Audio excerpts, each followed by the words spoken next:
어제부터 중국 내에서 한국 여행 상품 판매가 금지됐습니다. 다시 말해서 이제 중국 여행사들은요, 한국으로 가는 여행 상품을 팔고 싶어도 못 파는 겁니다. 참으로 황당한 조치죠. 이렇게 중국은 노골적으로 드러내놓고 사드 보복을 하고 있습니다. 이렇게 되자 가장 많은 피해를 입게 된 곳 제주입니다. 이 상상을 초월하는 금전적인 피해가 예상되는데요. 제주특별자치도 원희룡 지사에게 직접 확인해 보겠습니다. 원희룡 지사님, 안녕하세요.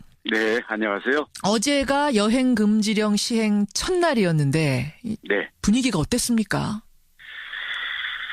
예, 그동안 중국 관광객이 비행기하고 이제 크루즈로 하루에 5,000명 이상이 꾸준히 왔었거든요. 하루에 5,000명? 네네. 예. 왜냐하면 작년에 연간 300만 명이 왔으니까요. 그러네요. 예. 어제 이제 전면 사실상 금지 조치가 내렸기 때문에 이제 비행기도 중국 단체 관광객은 전혀 없는 채로 운항을 하고 있고요. 크루즈 같은 경우에는 아예 제주에 기항하는 것을 거부하고 있죠. 제주에 들르지도 않고 일본에서 중국으로 바로 직접 가버리고 있습니다. 세상에.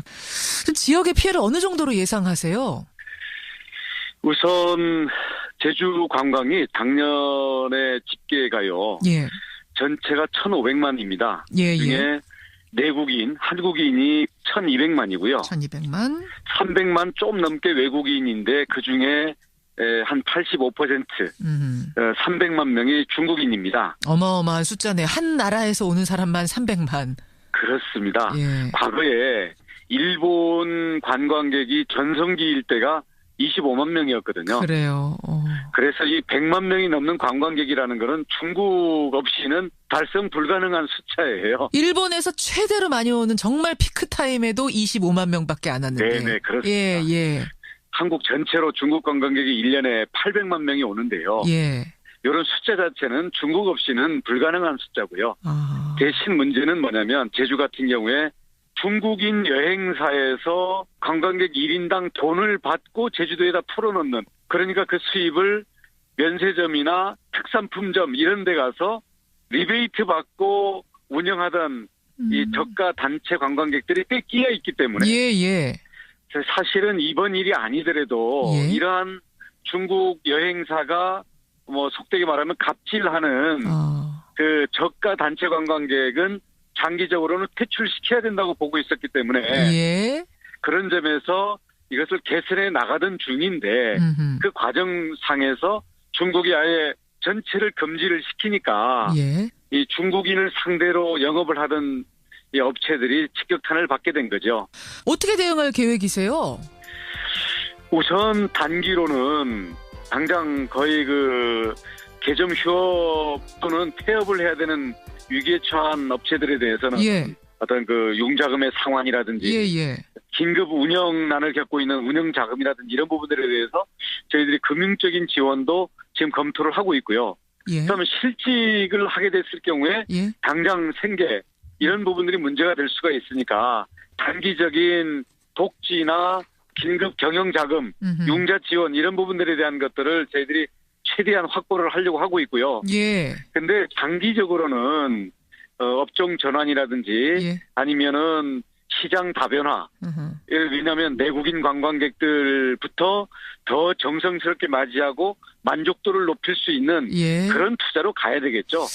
어차피 중국인만 바라보고 영업을 하는 것으로는 이번에는 사드지만 다음에는 또 무슨 한중간에 외교 문제가 나올지 모르는 거기 때문에 그냥 일방적으로 의존하다가 언제든지 보복할 수 있는 그런 부분에 대한 의존도는 줄여야 된다. 그래서 이번 기회에 중국에 대한 의존도를 대폭 낮추는 체질 개선을 하지 않으면 안 된다고 보고 있습니다. 중국이 지금 이렇게 여행 금지령을 내리는 것에 대해서 그냥 불안해하고 있을 것만이 아니라 이런 상황을 계기로 해서 아예 체질 개선을 좀 해보자. 그러니까 중국 의존형으로 변했던 이미 제주 관광이 사실 많이 변질됐거든요. 중국 맞춤형 제주가 됐다 뭐 이런 얘기까지 나올 정도였는데 이걸 좀 이번 기회를. 관광객 1,500만 명 중에요.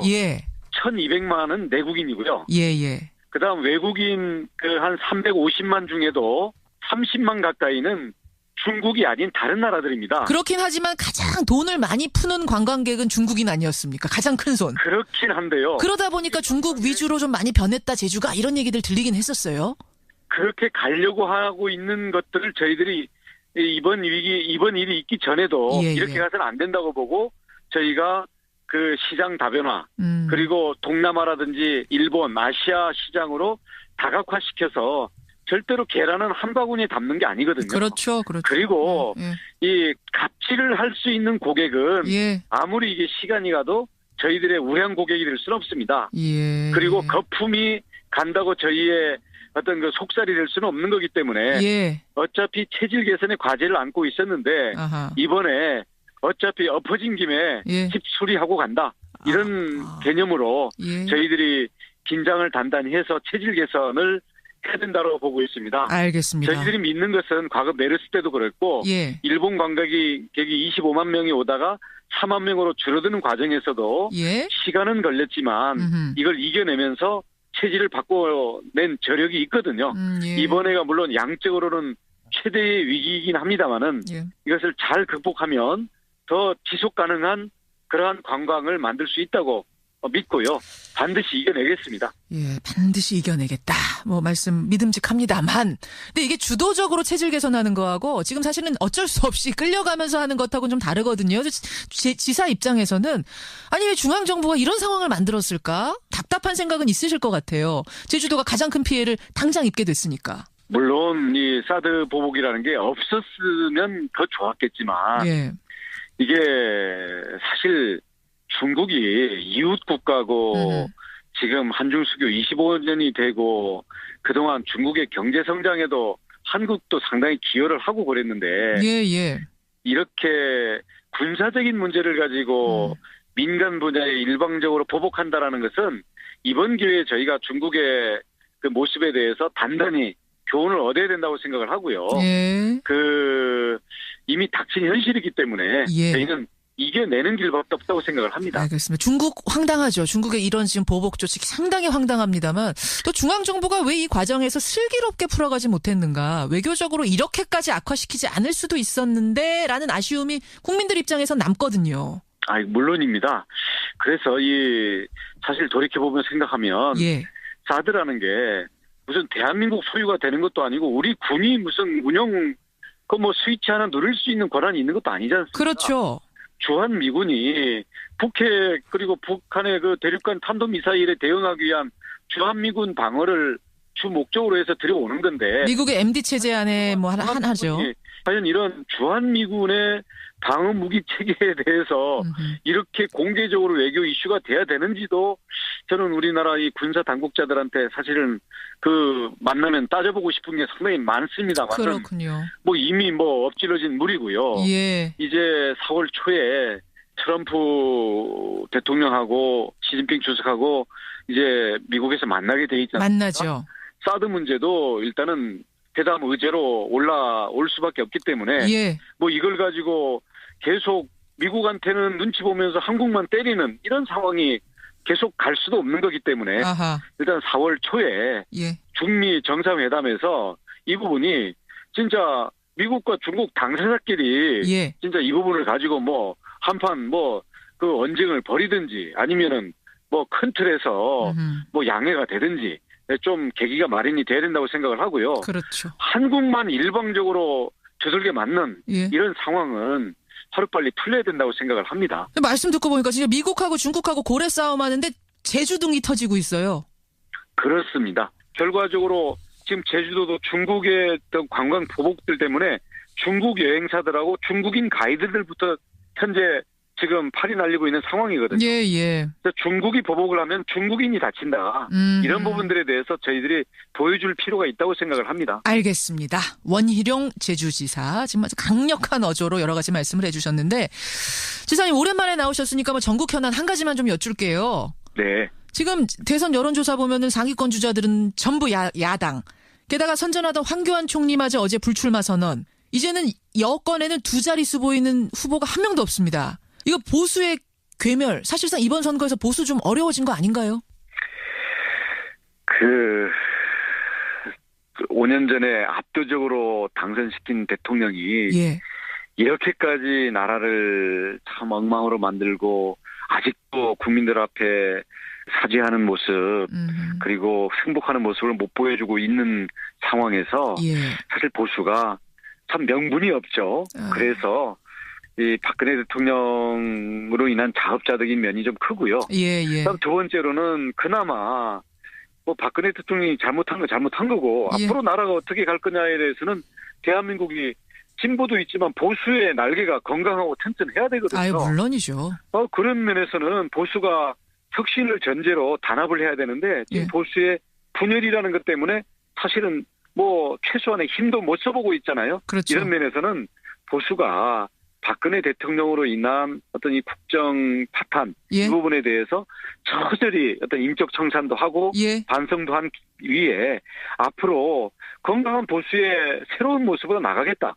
그런 그 혁신 위에 보수의 축이 건재해야 된다고 믿는 많은 국민들에게 어떤 선택의 폭을 넓혀줄 수 있는 그런 이 단합의 과정을 밟아야 되죠. 근데 지금 탄핵에 불복하고 박근혜 전 대통령 호위무사 역할 하겠다는 의원들 보이잖아요. 이른바 진박 의원들.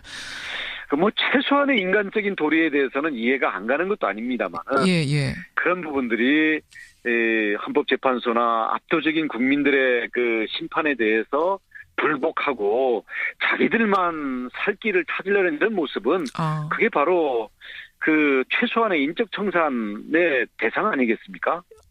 저는 대다수의 국민들이 그렇게 본다고 생각합니다. 예. 결국 대통령이 국민들께 진심 어린 사죄, 승복 하지 않고 계속 이런 식으로 간다면 보수는 살아날 방법이 없다. 이대로 괴멸이다. 이런 생각까지 또 야당 좋은 일만 시키는 거죠. 야당 좋은 일.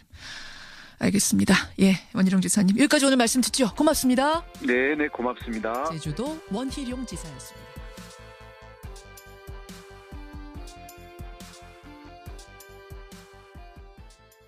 (300만) 명이 왔으니까요. 그러네요.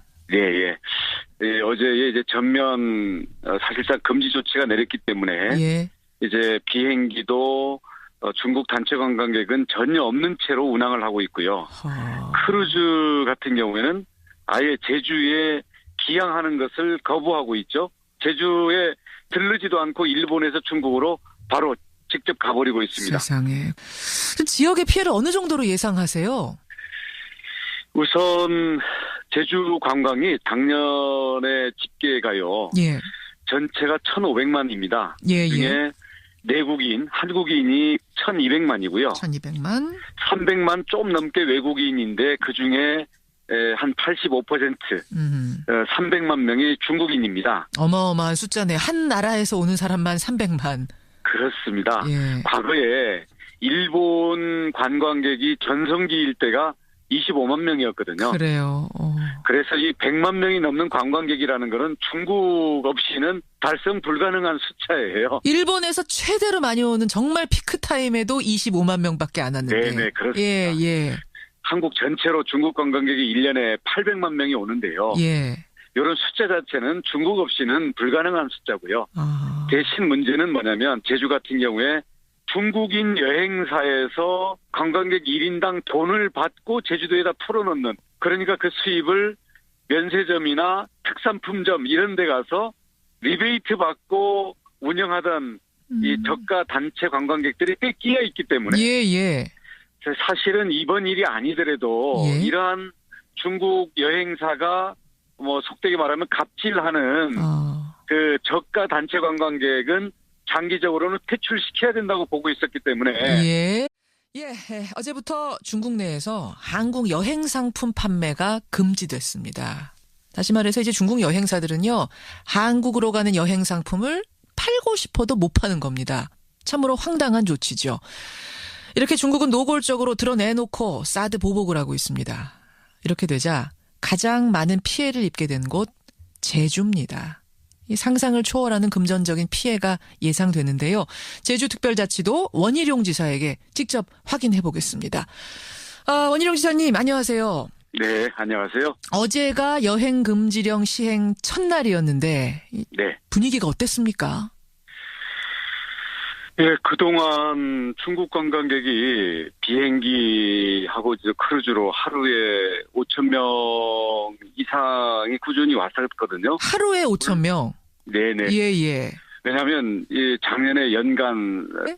그런 점에서 이것을 개선해 나가던 중인데 그 과정상에서 중국이 아예 전체를 금지를 시키니까 예. 이 중국인을 상대로 영업을 하던 이 업체들이 직격탄을 받게 된 거죠. 어떻게 대응할 계획이세요? 우선 단기로는 당장 거의 그 개점 휴업 또는 폐업을 해야 되는 위기에 처한 업체들에 대해서는 예. 어떤 그 융자금의 상환이라든지 예. 긴급 운영난을 겪고 있는 운영 자금이라든지 이런 부분들에 대해서 저희들이 금융적인 지원도 지금 검토를 하고 있고요. 예. 그다음에 실직을 하게 됐을 경우에 예. 당장 생계 이런 부분들이 문제가 될 수가 있으니까 단기적인 독지나 긴급 경영 자금, 융자 지원 이런 부분들에 대한 것들을 저희들이 최대한 확보를 하려고 하고 있고요. 예. 근데 장기적으로는 업종 전환이라든지 예. 아니면은 시장 다변화. 왜냐하면 내국인 관광객들부터 더 정성스럽게 맞이하고 만족도를 높일 수 있는 예. 그런 투자로 가야 되겠죠. 어차피 중국인만 바라보고 영업을 하는 것으로는 예. 이번에는 사드지만 다음에는 또 무슨 한중간에 외교 문제가 나올지 모르는 거기 때문에 그냥 일방적으로 의존하다가 언제든지 보복할 수 있는 그런 부분에 대한 의존도는 줄여야 된다. 그래서 이번 기회에 중국에 대한 의존도를 대폭 낮추는 체질 개선을 하지 않으면 안 된다고 보고 있습니다. 중국이 지금 이렇게 여행 금지령을 내리는 것에 대해서 그냥 불안해하고 있을 것만이 아니라 이런 상황을 계기로 해서 아예 체질 개선을 좀 해보자. 그러니까 중국 의존형으로 변했던 이미 제주 관광이 사실 많이 변질됐거든요. 중국 맞춤형 제주가 됐다 막 이런 얘기까지 나올 정도였는데 이걸 좀 이번 기회를 관광객 1,500만 명 중에요. 예. 1,200만은 내국인